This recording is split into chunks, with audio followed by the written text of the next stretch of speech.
મહેસાણા ખાનગી કંપનીના કામદારોની હડતાલ. મહેસાણાના જગુદાણ દીતાસણ ગામ પાસે કંપનીની ઘટના.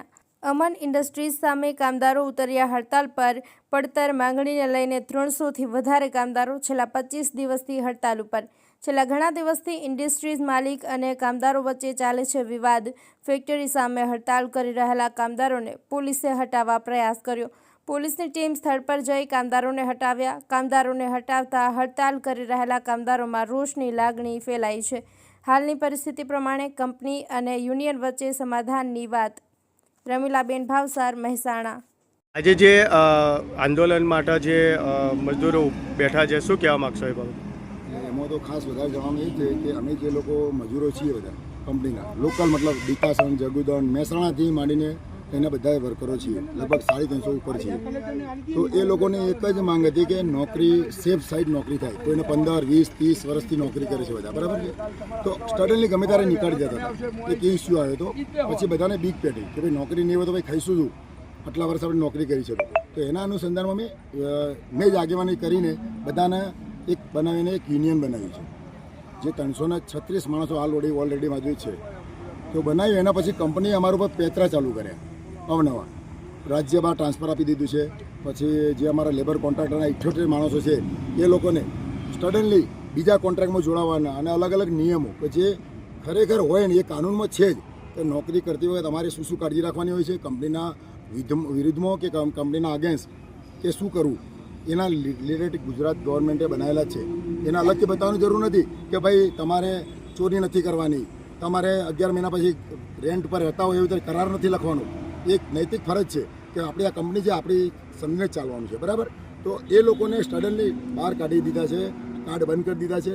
તો અમે લોકો કંપનીના એમ્પ્લોય એમને જોડાઈને સાથે રહીને કે ભાઈ આમનું રદ કરો, જે પ્રોસેસ હશે એ આપણે સાઇન કરીને પોસ્ટમોર્ટમ લઈ લઈશું.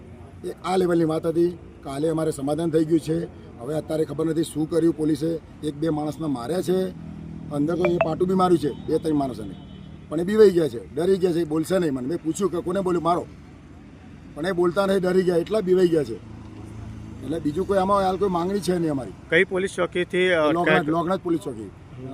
ચૌધરીભાઈ કરીને છે કે કેવી ચૌધરી કરીને છે, એમને જે માર્યો છે. હવે અહીંયા બી માર્યો છે ને તો બી માર્યો છે, મોઢા પર ઉજી ગયો છે. અત્યારે છોડે એટલે મેં દવાખાને લઈ જવાના છે એમને. પછી જે કાર્યવાહી થશે એ કાયદેસર અમે કરીશું. અત્યારની સ્થિતિમાં શું નિર્ણય લેવામાં આવ્યો છે? અત્યારે સ્થિતિમાં એ નિર્ણય આવ્યો છે જે મેં જણાવ્યા તમને, જે રેન્ટ ઉપર રહેવાના 11 મહિનાના, ગમે ત્યારે યુનિયન નહીં બનાવી શકો તમે, તમારા વિરુદ્ધ આવી એક્શન લઈશું, ટ્રાન્સફર કરી દઈશું. એ મુદ્દા અમે ચેન્જ કરાવ્યા કાલે લેબર કમિશનર કામિનીબેન બેંકરના સામે અને પરેશ વ્યાસ વકીલ છે જે કંપનીએ હાયર કરેલા છે, એમના સામે આ મુદ્દા મૂક્યા. એમને ચેન્જ કરીને લાયા. 1-2 પોઈન્ટ થોડા હતા. કંપનીના અંદર ટ્રાન્સફર થઈ શકશે, એક એ પોઈન્ટ હતો. ઇન કરવાનું હતું, ખાલી ઇન નહોતું કરેલું. એટલું બાકી હતું કે કાલે હું કરાવીને પછી આ બધાને આપણે અંદર બોલાવીશું. પછી એ લોકોની જે કાર્ડની પંચિંગની પ્રોસેસ હોય એ કરીશું.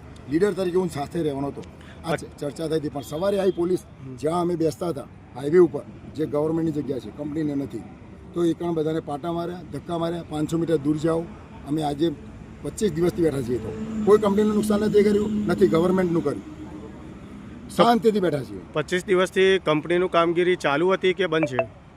લાવવાનો પ્રયત્ન કરતા હતા અમારી જગ્યા પર માણસો લાવવાનો, પણ અમે કંપનીને બી કહી દીધું હતું અને માણસોને બી કહી દીધું કે આપણી જગ્યા પર કોઈ જવું ના જોઈએ. જો જશે તો અમારી વેલ્યુ શું? 0. 350 માણસ એડમિટ કરી દે, ભરતી કરી દે. અને અમારા કરતાં ડબલ ઓફર પગાર. પાછી એ બી તમને કહી દઉં, પગારની ઓફર ડબલ, કે જેનો એ 400 પગાર છે એને 900, 1000, 1200 પગાર સ્ટાર્ટિંગ, જેને કંઈ આવડતું નથી. આ કેટલા વર્ષથી આ લોકો નોકરી ઉપર હતા? નોકરી પર કોઈને 2 વર્ષ, કોઈને 5 વર્ષ, 7, 8, 9 એવા 10 વર્ષ સુધીના છે કે જેના પરમેનન્ટની કન્ડિશનમાં છે. તો બી કંપની કરવા માટે બંધાયેલી હતી. હવે અધર હાથ કરીને આખા કાંત નહીં કે કાન હાથે આડા કરીને નીકળી જાય, એક પોઝિશન પર કામ કરવા માંડી હતી. જે એક જ વર્ચસ્વ હતું હિન્દી ભાષીનું. એ લોકો કેમ થતા, મારી જગ્યા પર કોન્ટ્રાક્ટ આપી દે, મારો પગાર 50,000 હોય તો સામે 1.5 લાખમાં કોન્ટ્રાક્ટ આપી દે. એને આ કંપનીનો ફાયદો કે નુકસાન? તમે એવું કહેવા માંગો છો કે ગુજરાતની અંદર પણ પરપ્રાંતિયોનો દબદબો છે? જબરજસ્ત. અત્યારે તો ખતરનાક છે. જે ખરેખર અંગ્રેજો ગયા પણ બીજા અંગ્રેજો આવી ગયા એ લેવલ ઉપર કામ થઈ ગયું છે. અને યોગદાન અમારું કેટલું છે એમને બી ખબર નથી. મેં સિંગ ચણા ખાઈને કંપનીમાં મેં નાઇટો કરી છે, ઓવર ટાઈમ કર્યો છે. 2 હિસાબ એ રેકોર્ડ કાઢો ને તમે વિચાર કરો. 200 કલાક ઓવર ટાઈમ મેં કરેલો છે. તમારે ત્યાં કંપનીમાં શું કામ હોય? મારું મેન્ટેનન્સ ડિપાર્ટમેન્ટનો મેન્ટેનન્સનું વર્ક કરું છું. પૂરા કંપનીનું પ્લાન્ટ આખો મેન્ટેનન્સ ઇલેક્ટ્રિકલ મિકેનિકલ લેવલનું અમે સંભાળીએ છીએ. આપણે યુનિયનનું કંઈ નામ આપેલું છે? કેમિકલ મજદૂર પંચાયત CMP શોર્ટ નામ છે. ઓકે.